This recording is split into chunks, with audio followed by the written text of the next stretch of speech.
It's hard to believe that we're already in the month of May. So let's begin with the activities for this month. Now, we've missed the Philharmonic concert, which was on May 1st. Tuesday was Walgreens Day, and tomorrow people will be here for the Mother's Day Tea Party. And this is a first in many, many, many years. This will be held in the chapel and dining room area. So ladies, plan on dressing up and wearing your Mother's Day bonnets. Monday, May 11th at 2 p.m. is resident council. Wednesday, May 13th at 11 a.m., the A&W outing. A&W standing for Activities and Wellness. They will be going to lunch and our Amazon tour. And that is really something to tour the huge, monstrous Amazon plant. Please remember that this will be touring all floors of Amazon. So you want to be sure you've got good shoes on and your muscles ready to hike. Thursday, May 14th at 2 p.m., Don Stevenson is scheduled to perform in the chapel. Friday, May 15th at 2 o'clock p.m. in the chapel is our birthday party to celebrate all May birthdays. Excuse me. Monday, May 18th at 2 p.m. in the chapel, there will be a monthly movie. I think we'll find out the title later. Monday, 25th at 11:30 a.m. will be a Memorial Day barbecue. Monday, May 25th at 3 p.m., the same day as the barbecue, our beautiful, talented Janelia Boenig will be entertaining us with a piano recital. And I turned around to look at Rod to see if he was smiling. Friday, May 29th at 10 p.m., there will be, 10 a.m., excuse me, there will be the annual fashion show, which will be held in the chapel. And that is just a lot of fun, and I'm sure that all the residents will be there. So that has been the activities list submitted by Christine Suppes, our lifestyle director. Okay, my name is Rod Boenig, and we're moving on to page 2, gift shop news. It's that time of year again, Manzano del Sol's gift shop's 8th annual fashion show. It is a must-see event. Mark your calendar for May 29th at 10 a.m. in the chapel. Be sure to invite your friends and family. We also ask that you wear something that day that you purchased from the store. If you haven't purchased an item that you can wear, you still have time. We have scarves, bracelets, rings, necklaces, purses, and clothes. For the men, we have food that we do not want to see you wearing. We do have the book Route 66 in New Mexico and a family keepsake journal, Dad, I Want to Hear Your Story. We do get men's shirts too. This is also the season for weddings and anniversaries. We have plenty of cards to choose from and all holidays, written by Debbie Harrington, the gift shop manager. And here we have a little humor by Ron Friedrich. A woman signed up for an advanced fitness class. I bent, gyrated, jumped up and down, and perspired. But by the time I got my leotards on, the class was over. And here's one that you'll see in print. I don't know if you'll hear anybody singing it. but it is titled the unofficial theme song for Manzano. Sometimes in our lives we all have pain, we all have sorrow, but if we are wise, we know there is always tomorrow. Lean on me when you're not strong, and I'll be your friend. I'll help you carry on, for it won't be long till I'm gonna need someone to lean on. Please swallow your pride if I have things you need to borrow, for no one can fill those of your needs that you won't show. You just call on me, brother, when you need a hand. We almost need somebody to lean on. I might just have a problem that you'll understand. We all need someone to lean on. Lean on me when you're not strong, and I'll be your friend. I'll help you carry on, for it won't be long till I'm gonna need someone to lean on. If there is a load you have to bear that you can't carry, I'm right up the road, I'll share your load. If you just call me, if you need a friend to call me, if you need a friend, if you ever need a friend, call me, call me, call me. And that is submitted by Carolyn. The third page begins with my parents' hearts, new picture on the third floor.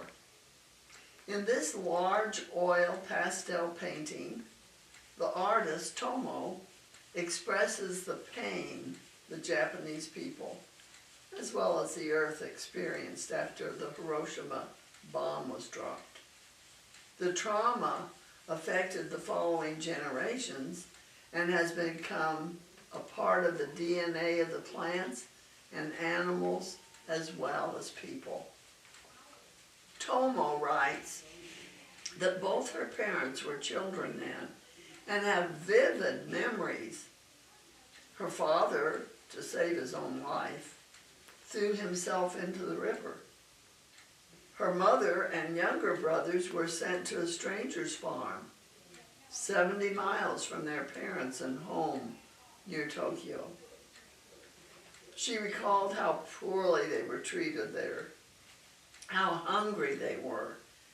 In the painting, you see this pain emergent from that dark time and later morphing into a more stable time. A large gold origami crane, symbolizes hope for the future. And a smaller crane is her prayer for peace in Palestine. I watched as she painted the picture during the worship service at our church, commemorating the event. And now the painting hangs beside my new home here at Manzano. Stop by to see it when you can. That's submitted by Karen Reagan, who lives in apartment number 337. Ron Friedrich has submitted Judy Liddell's article on the benefits of birdsong. The birds start singing for the spring when I was still doing rehab in the health care center. After I was wheeled to the therapy room, I always asked to be positioned so I could look towards the garden and observe the birds while doing exercises to strengthen me. It kept me motivated when I was not able to be outside. Towards the end of my stay in the healthcare center, one of the physical therapists suggested that I walk outside with her and sit on a bench to do my exercises.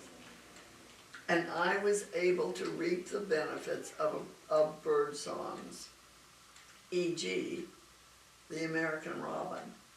It definitely kept me motivated to do my exercises. This is according to an article that Ron Friedrich had sent her, which was about the key benefits of bird songs for humans. And that includes a reduction of stress and anxiety. Listening to bird songs lowers stress-related hormones and creates a calming effect. Second, it helps mental well-being get a boost. And studies show that hearing or seeing birds can improve a person's well-being for up to 8 hours. Also, cognitive restoration and focus is improved. Bird sounds help restore mental energy and improve concentration. And the last thing that she has pointed out is mindfulness and connection. Tuning into bird sounds encourages mindfulness, rooting individuals in the present moment. We're lucky at Manzano del Sol to have such a beautiful courtyard with plants that encourage birds to congregate and nest. Whether you're walking with a friend or by yourself, be sure and pause long enough to reap the benefits of birdsong. And again, that's our bird lady, Judy Liddell. Page 4. This is the benefits of water workouts in the pool. Does your workout routine have to be drowning in boredom? If you need a change of pace, move your workout to the water. Moving your workout to the water may rekindle your enthusiasm, while at the same time providing some unique health benefits. You might think that you could not possibly get as intense of a workout in water, but research suggests otherwise. Due to the resistance of the water, it just seems like you can't work as hard, but you are. The water acts as a form of built-in resistance, as if you've surrounded your body with weights, making it simple to increase the intensity of your workout and challenge muscles that are harder to engage on land. Also, because water lessens the effects of gravity, you're able to move your body through a wider range of motion, which improves flexibility. Even your lungs get a beneficial workout because the water pressure makes them work harder than they would on land. Because it's low impact and easily tailored to your fitness level, anyone can benefit from water exercise, regardless of age or agility, and for some, it's the only form of exercise they can do. If you are overweight, have arthritis, joint pain, osteoporosis, Parkinson's, or an injury that makes weight-bearing exercise difficult or painful, water may be an excellent choice. Swimming or walking in water reduces the pressure on your back and knees.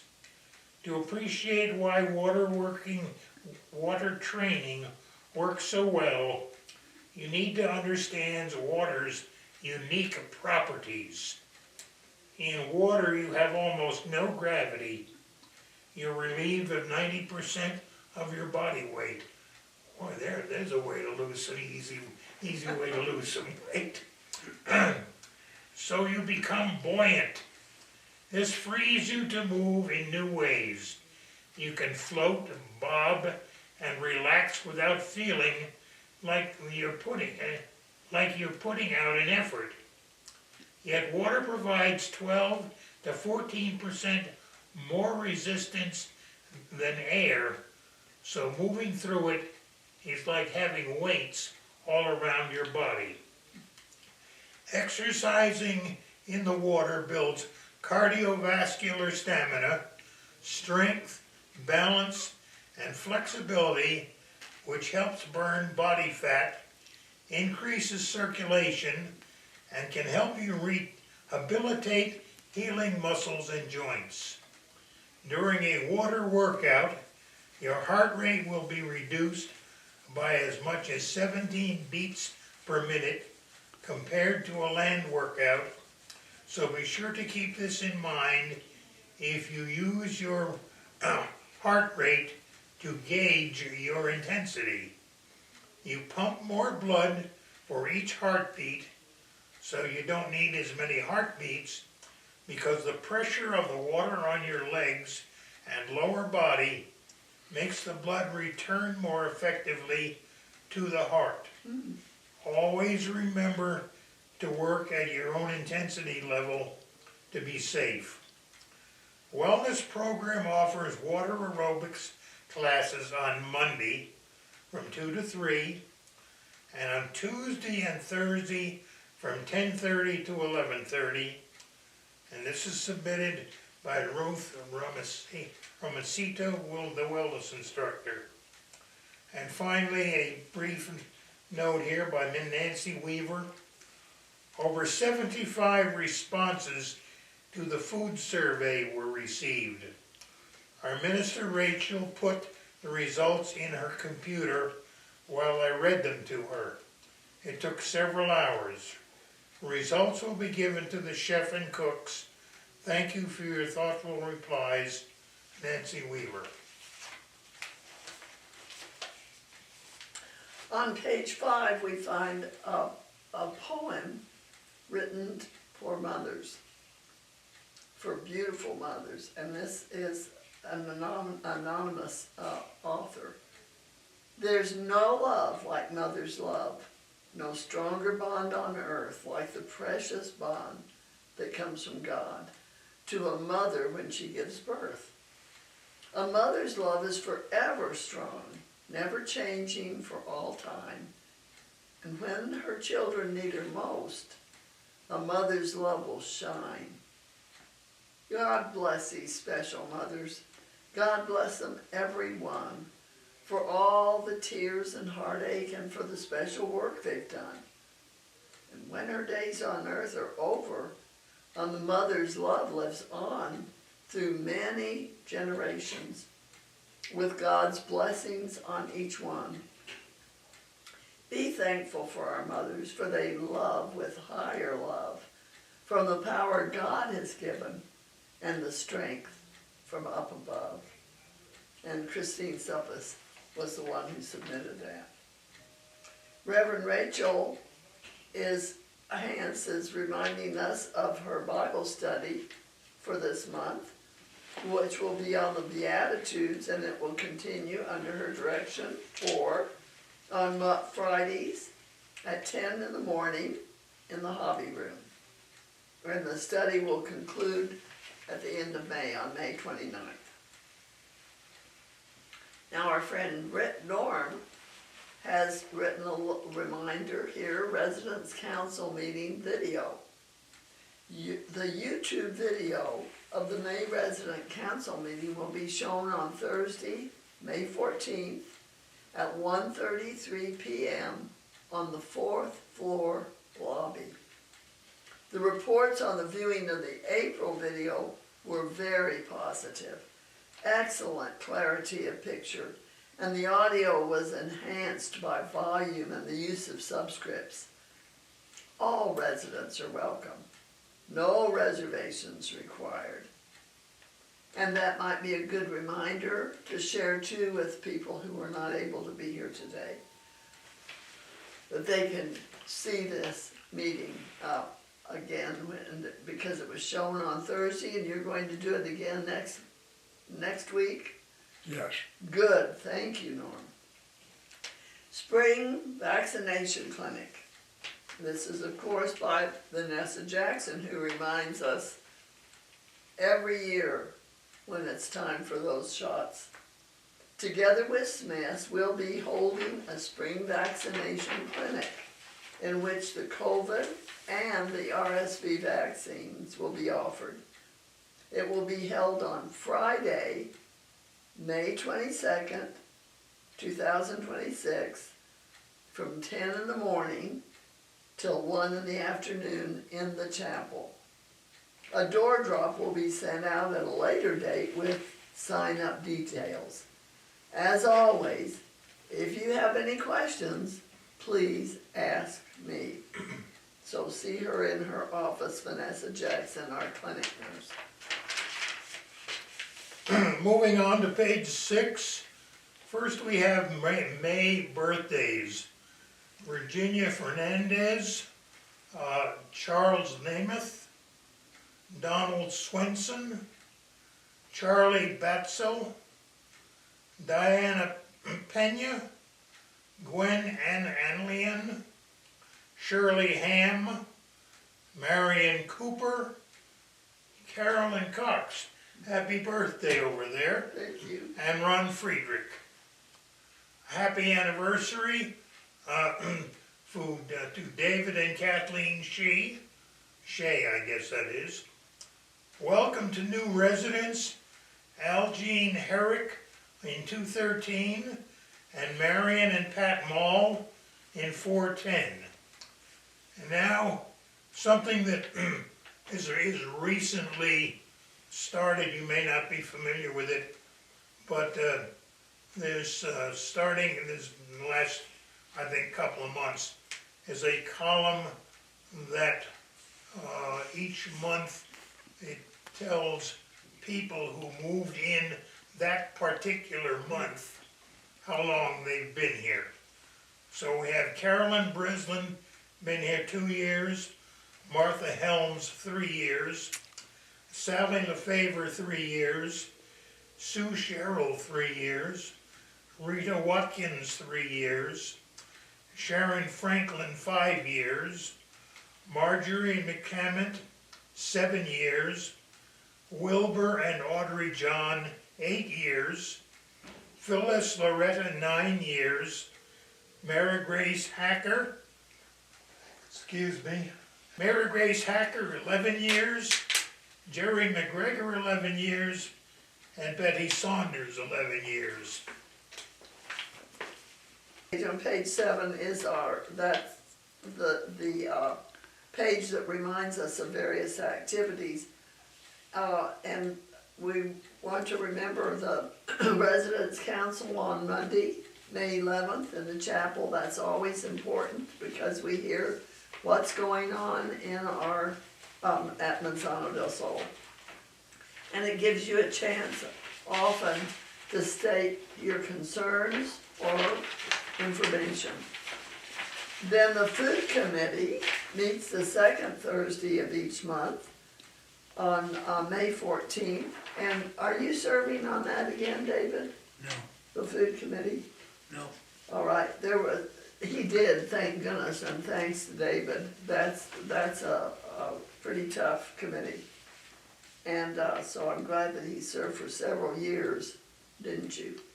Yeah. Christine holds Tai Chi on Mondays through Fridays at 9 o'clock in the chapel.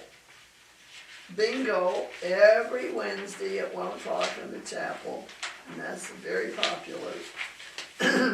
Then remember, we're always reading the Apple Barrel the first Thursday in the month, which is occurring right now. Library Committee meeting, May 13th. Community Education, Wednesday, May 20th at 3. Then there's meditation, which is being held in the hobby room on Tuesdays, Wednesdays, and Thursdays. And that's several people who are holding that. The only one I'm really familiar with is Dr. Stan. Then there's chair volleyball on Wednesdays at 2:30 p.m. in the Wellness Center. So lots of things going on. Okay, heads up to page 8, the May ministry schedule. May 3rd has already gone by us. May 10th will be Reverend Rachel Hance, which is Mother's Day, and there's a note that says a special gift for all mothers members in attendance. On the 17th, Jeff and Laura Moore. On the 24th again, Rachel Hance. And on the 31st also Rachel Hance. And the Wednesday services, again the 5th has slipped by us, but on the 13th Patty Ebner, on the 20th Rachel Hance, and on the 27th Mother Jan Hosea. And the Catholic services every first and third Monday at 10 a.m. and every second and fourth Monday at 10 a.m. meeting to say a group rosary. And here we have our director of movies or whatever. This is a note from Norman viewing The Chosen.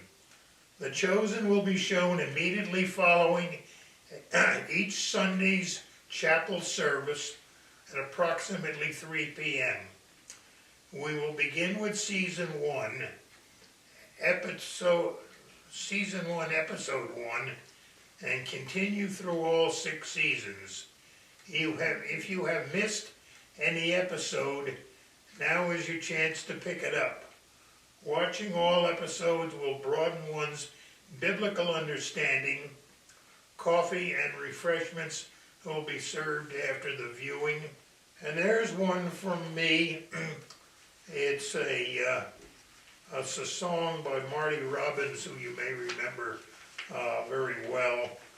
And I'd like to read you the information that I sent to Perla when I asked her to include this. Back in the 1950s and 60s, high school proms, dances, were the looked forward to social event of the year by high school juniors and seniors.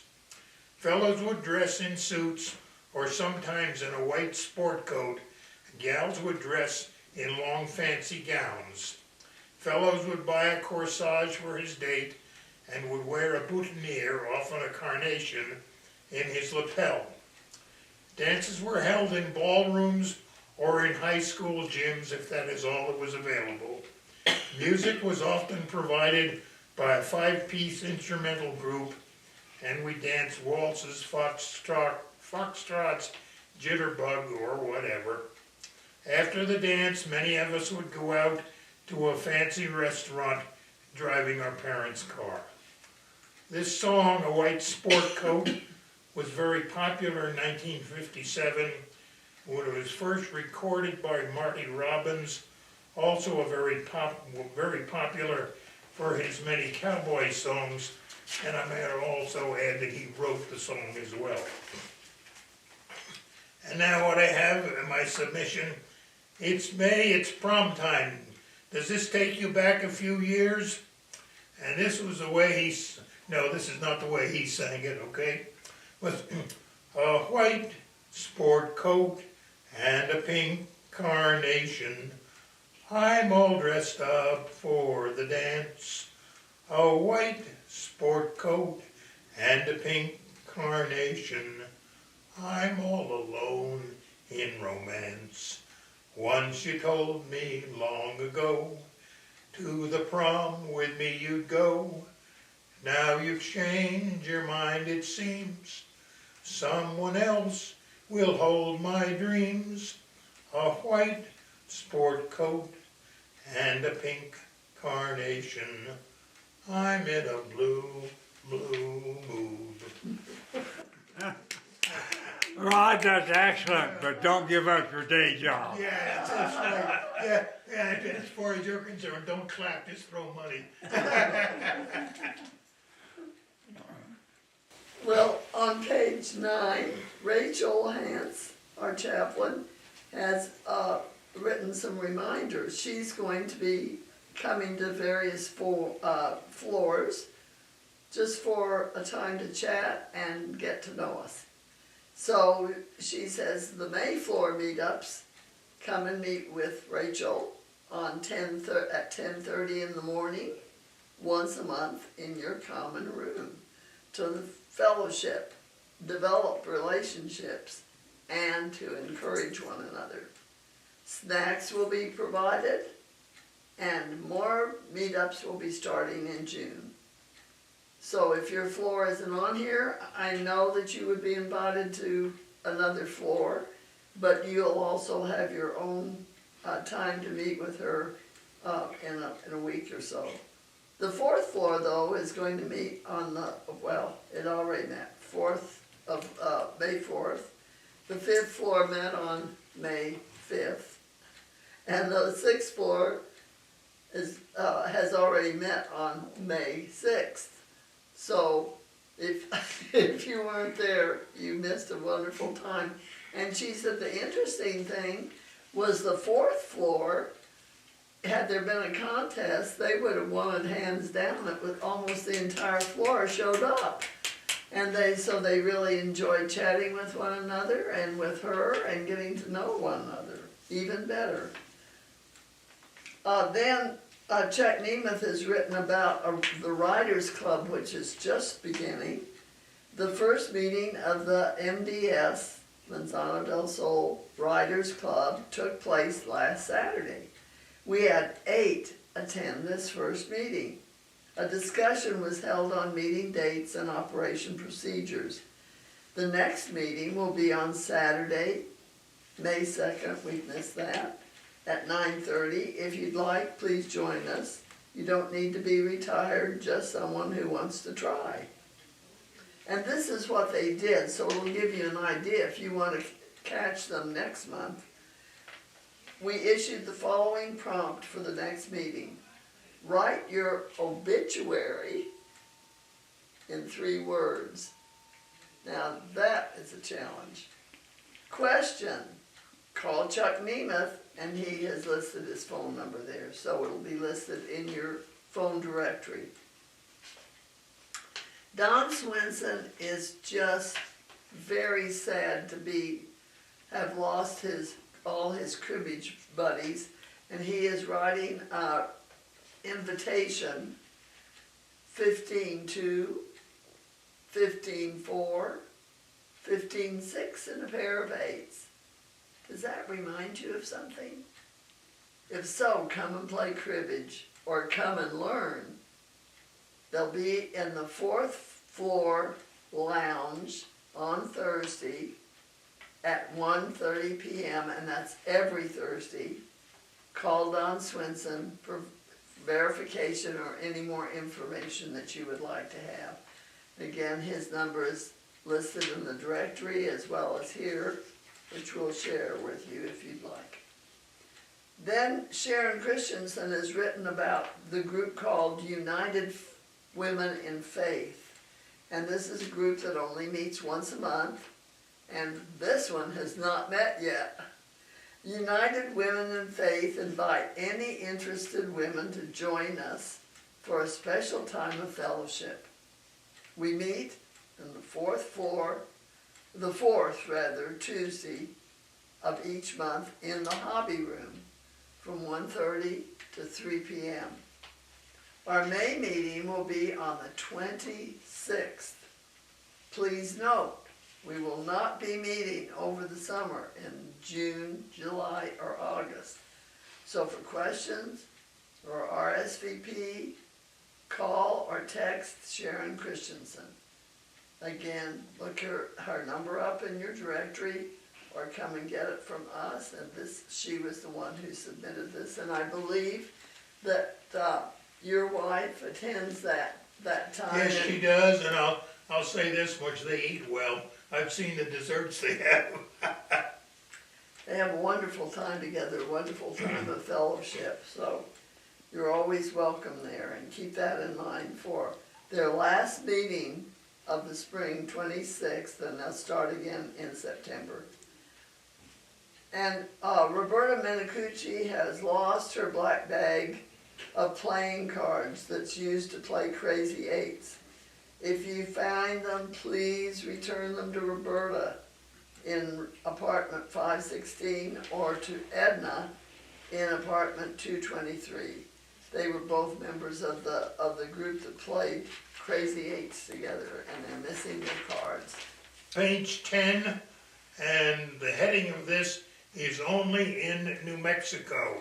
This is also written by Chuck Nemeth. Did you know that Route 66, and you'll notice that I say route, not route, just the song that was sung pronounced it that way, but it was wrong. Did you know that Route 66 was once 90 miles longer than it is now? In 1926, then Governor Arthur T. Hannett ran for re-election and lost. He didn't take this defeat easily. He blamed the molar of Santa Fe and his cronies for his defeat, and he pondered on revenge. He came up with a doozy, and if I might throw a little bit in case anybody doesn't know where that phrase came from, many years ago there was a big car called the Duesenberg. Okay, and so when somebody says that's a doozy, that's where that phrase came from. Anyhow, this idea of his, he came up with a doozy. He decided he would build a new road west from Santa Rosa in a straight line to Albuquerque. Route 66 was established in 1926 and utilized what roads were then available.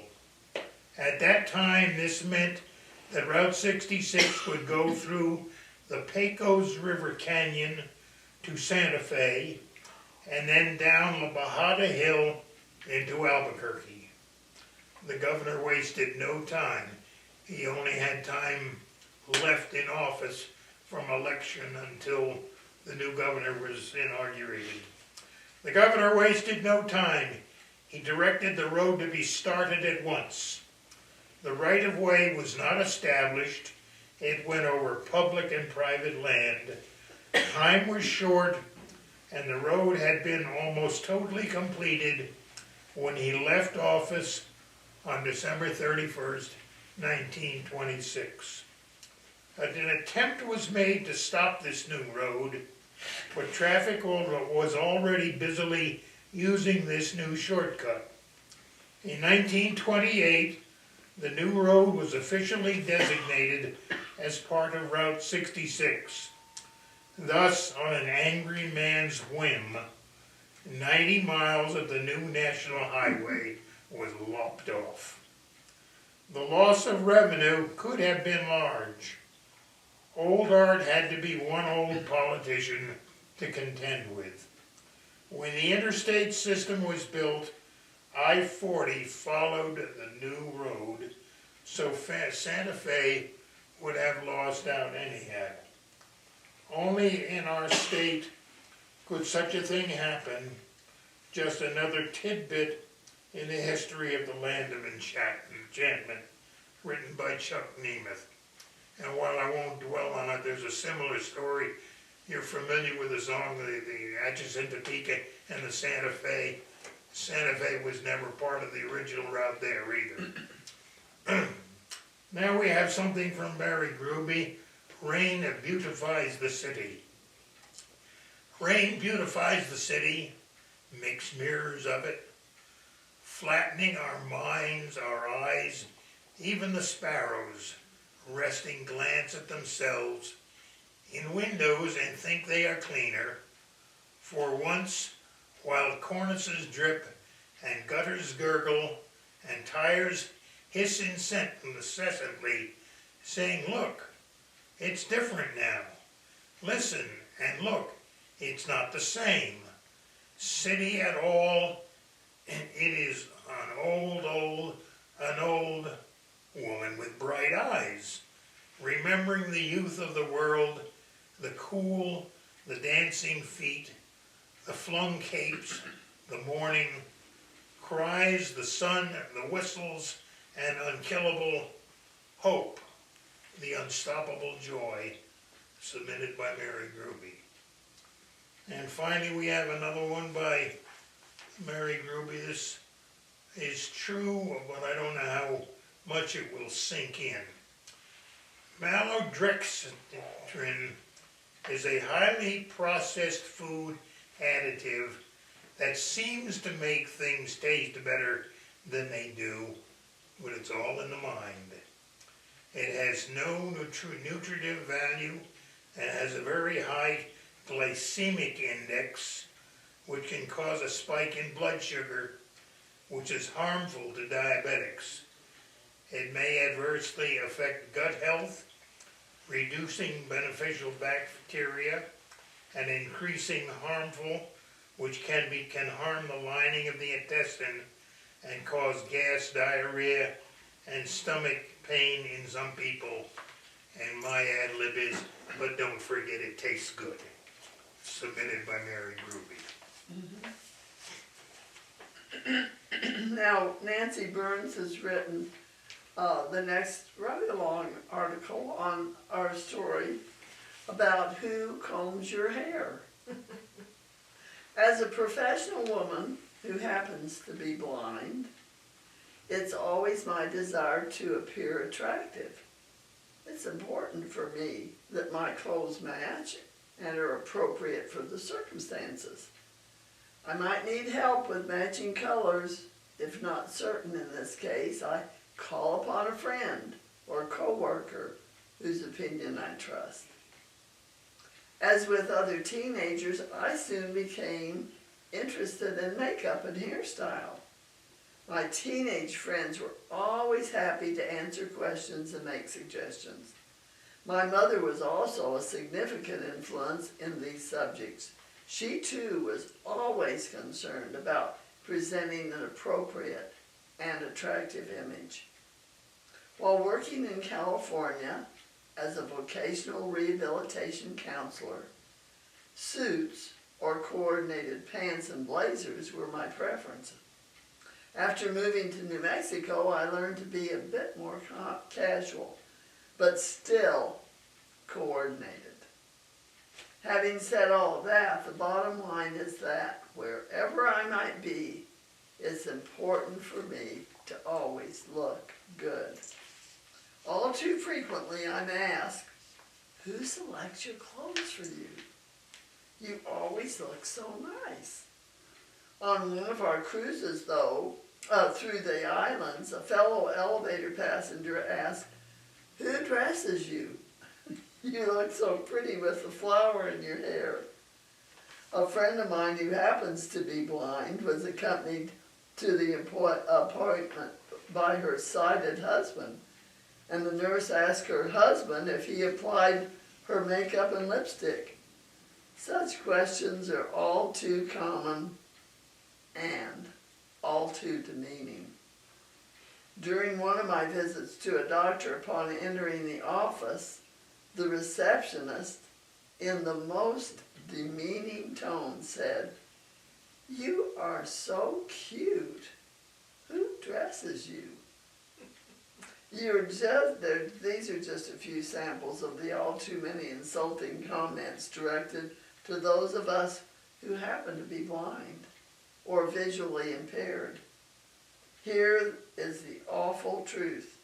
Obviously, by asking these insulting questions or making such comments, much of the public does not believe in the abilities of those of us who are blind or visually impaired.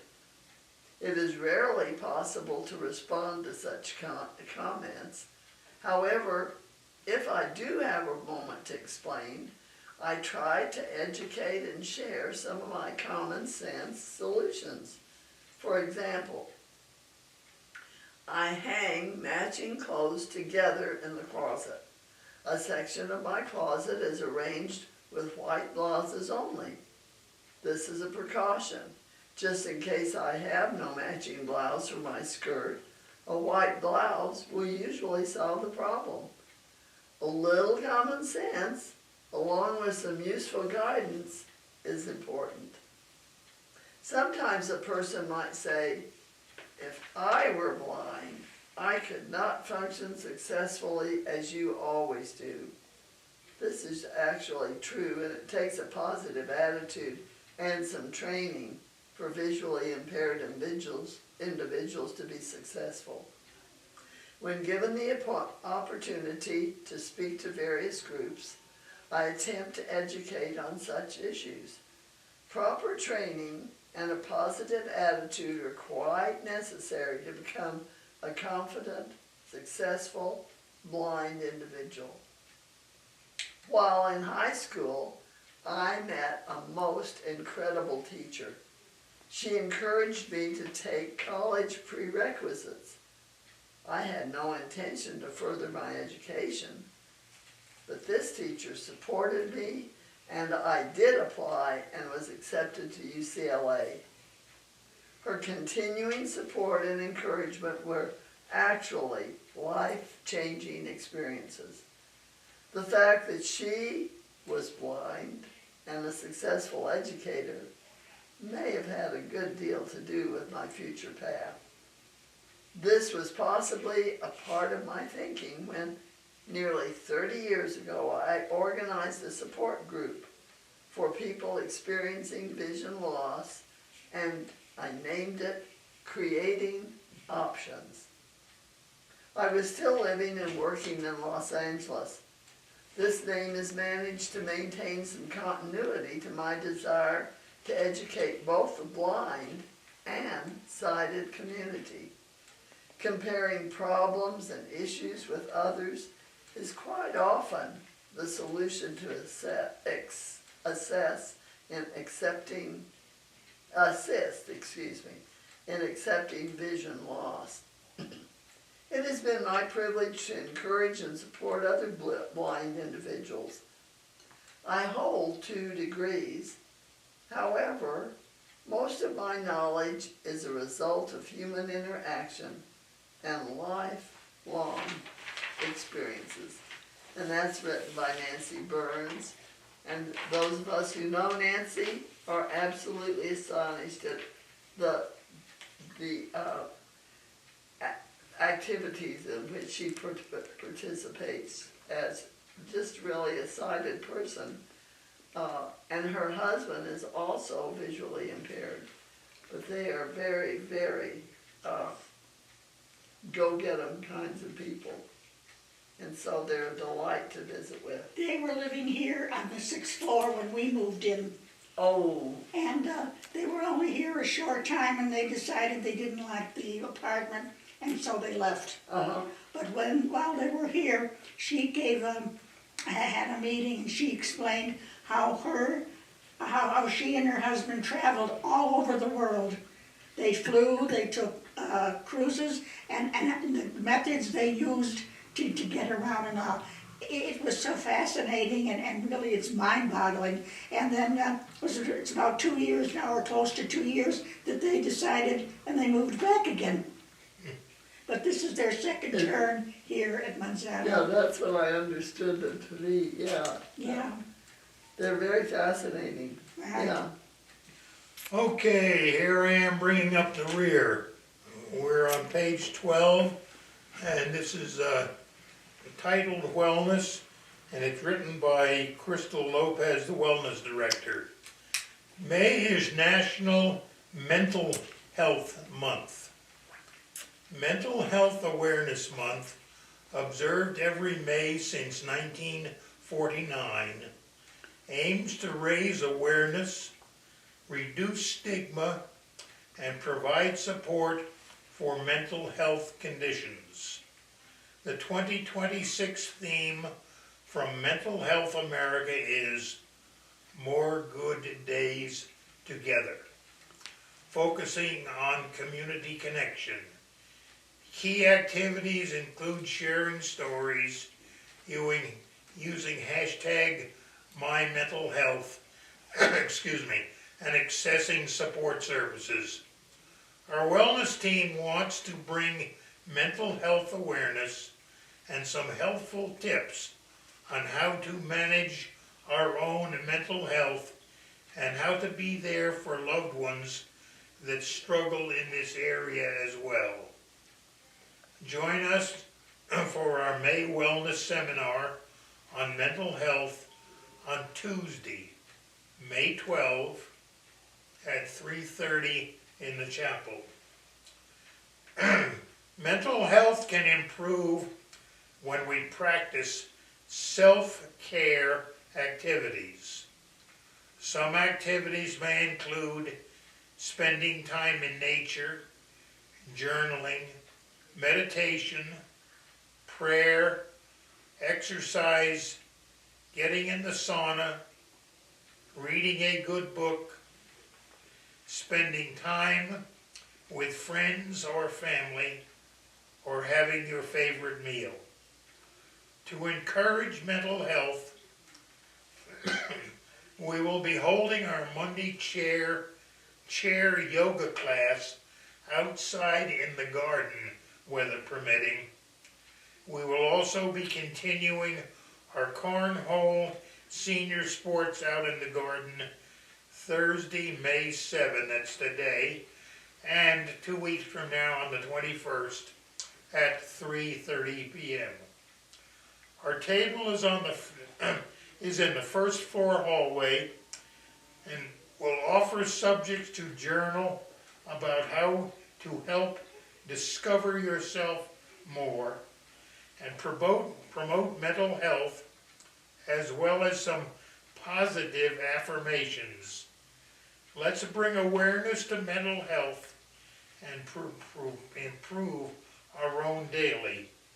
And again, written by Crystal Lopez, our wellness director. And here endeth the lesson for the day.